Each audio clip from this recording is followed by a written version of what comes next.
Hi, I'm Gary Eubanks with Total Self-Defense. I'm the owner and founder. We're going to do a quick little demonstration here today. We'll start off with some handgun techniques, how to defend yourself against a handgun. Okay, now I'll explain this. When someone pulls a gun on you, a gun is an icon of power. They expect complete compliance. No one expects you to take the gun from them.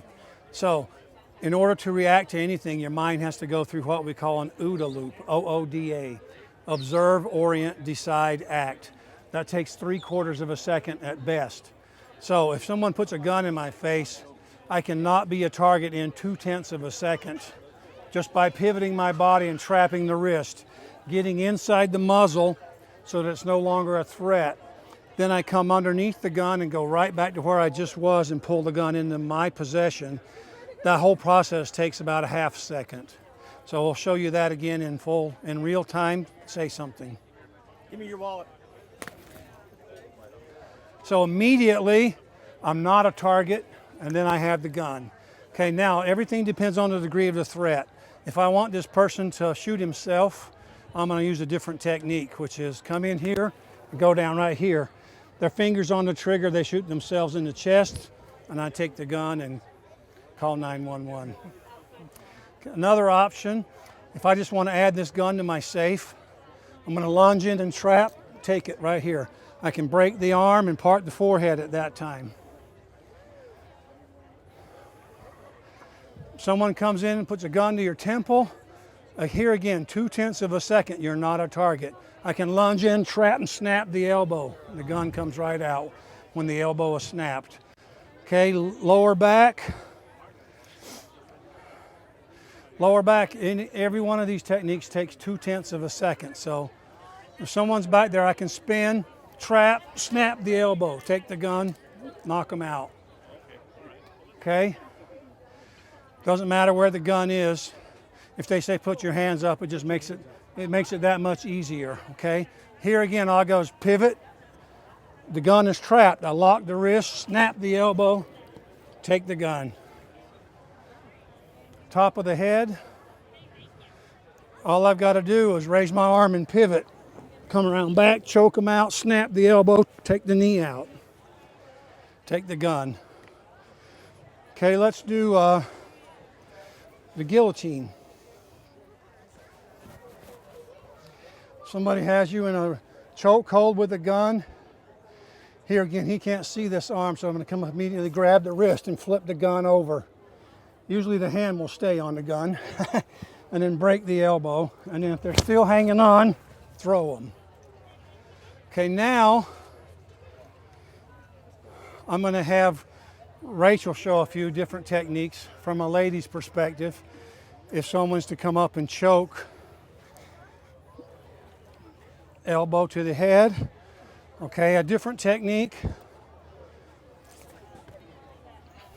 Okay. One more.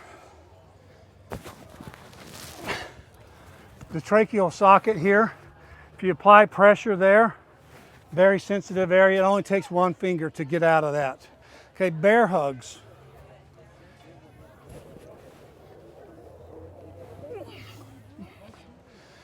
If you take your hand and put your knuckles and force them into the back of the hand, just do this in slow motion.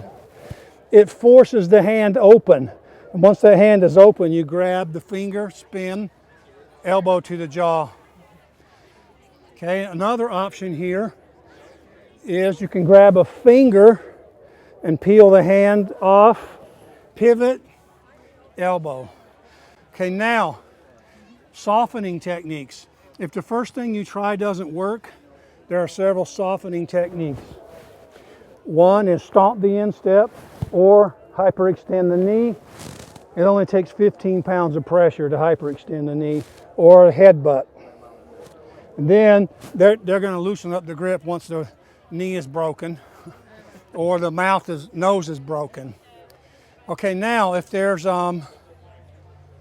multiple attackers, let's do multiple. Just without the gun for now. If you have multiple people grabbing you here, one simple technique, and the ladies can do this as well.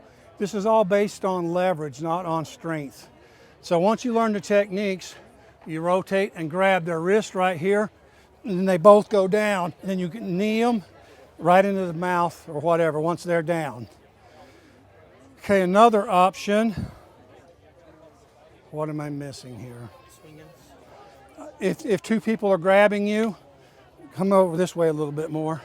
Okay, one thing I can do is grab their wrist and start running towards that way, and then pull this over my head, pull the two together and down, and they bump heads and fall to the floor.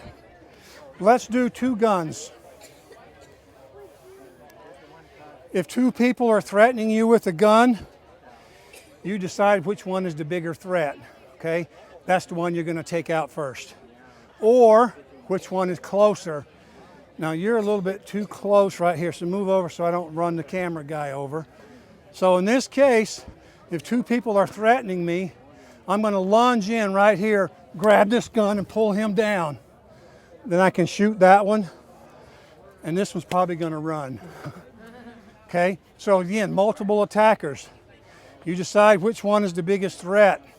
But because this is in the way, I'm gonna run this way and grab and put him between us before he has a time to shoot.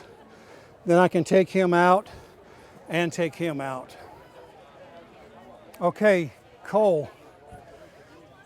Nick, do 4 defenses against punches. Okay. And because I have the microphone, I'll explain what's happening. This is just for street fighting, high school fighting, whatever. If someone throws a punch, it's really easy to avoid that punch if you know what you're doing. These are 4 basic techniques.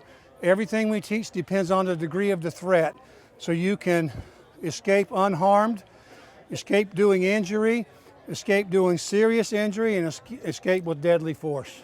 So let's start off with, actually number 1 is deadly force. Do you half speed or full speed? Full speed.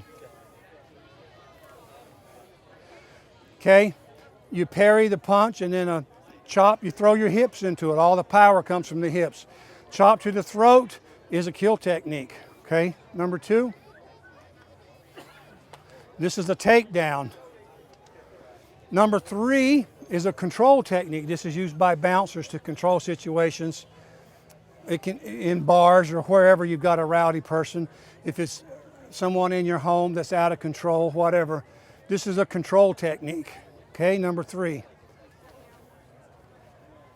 Okay, once you have that arm, you can take them anywhere you want to go. Now let me explain this technique. You're blocking here. You're coming into the elbow and bending that arm with your arm as you come around. You choke them out here. Let me turn so they can see. And I've got that arm pinched. If they fight it, you just flex your bicep and it's excruciating pain, and you can control them, walking them right out. Number 4, people don't realize how easy it is to break an elbow. It only takes 10 pounds of pressure to snap an elbow. So what Cole did right here, you avoid the punch and immediately snap that elbow. If they've got a broken arm, they're not going to throw the other one. Do that one again. Okay, now you see he's just placing it here. But if it was for real, you would snap it just like this. 10 pounds of pressure, broken arm. Okay, anything else? Maybe we could do that, the first not attacking technique, but the block, back knuckle, and take down. Okay. Grab technique. We did that already with Rachel, with the chokehold. But basically what I teach is any hold, any situation, there's an escape for if you know the right technique. Learn the techniques and you can escape without hurting anyone. Let me show you that first one again.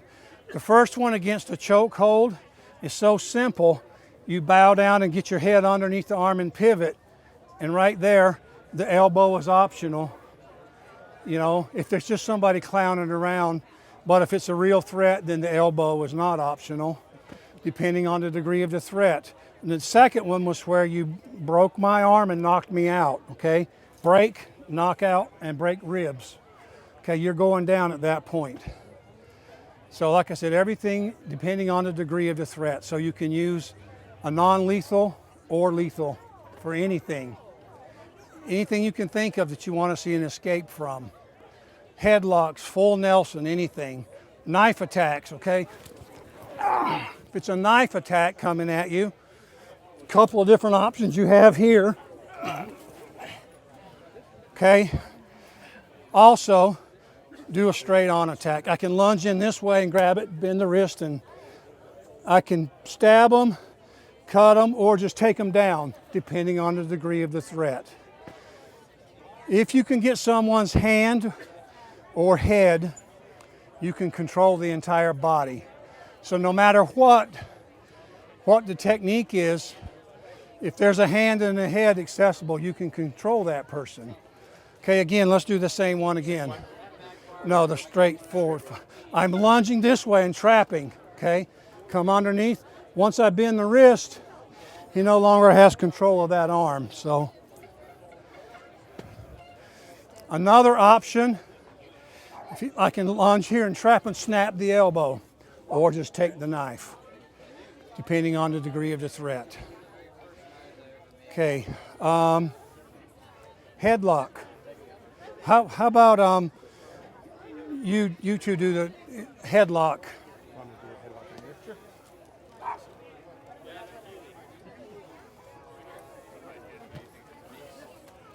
Okay, that's a very easy technique. One of the important things to learn, if you learn all the pressure points, there's 365 pressure points on the human body. If you learn those pressure points, you can get out of anything. Okay, go ahead here. He's coming up underneath the nose and just doing a rainbow with his arm, and it'll take him right down. There's no stopping that. It doesn't matter how big and strong you are, you can't stop that from happening. Okay. Anything else? Yes? What if you're already knocked out on the ground? Like, what if they punched you and you're on the ground? Sucker punch. Depends on what they do next. You're going to get up as quick as you can. If they get on top of you, there's also techniques to get out of that as well. But my idea is don't be on the ground. But it does happen, and it can happen. And we do have techniques for that as well. And if you want to learn more. So any questions or any techniques you want to see? Some of the main pressure points that you can tell us. Main pressure points, well, under the nose for one, the temple, underneath the jaw right here. If you can get a thumb underneath the jawbone, just applying pressure under the jawbone. Very sensitive area. There's several areas in the arms and wrists. Right in here is a pressure point in the arm. Let me show you another example. If somebody ever tried to break your hand, if you shake their hand and try really hard, a couple of really easy techniques for getting out of this. One is I can apply pressure right here and they go down. Another thing is I can use my thumb for leverage and put my knuckles into the back of the hand. That forces the hand open.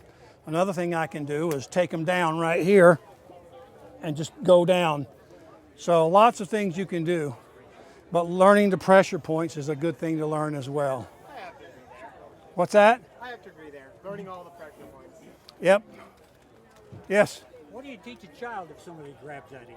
Scream. Depends on their age. Okay. I mean, you're talking 5 or 4. 4. Yeah, that's about all they can do. However, depending on how they grab that child, if they know the pressure points, if they, hit somebody up underneath the nose, they're going to let them go. It's kind of hard for a 5-year-old to learn that, but at that age, scream is about all they can do.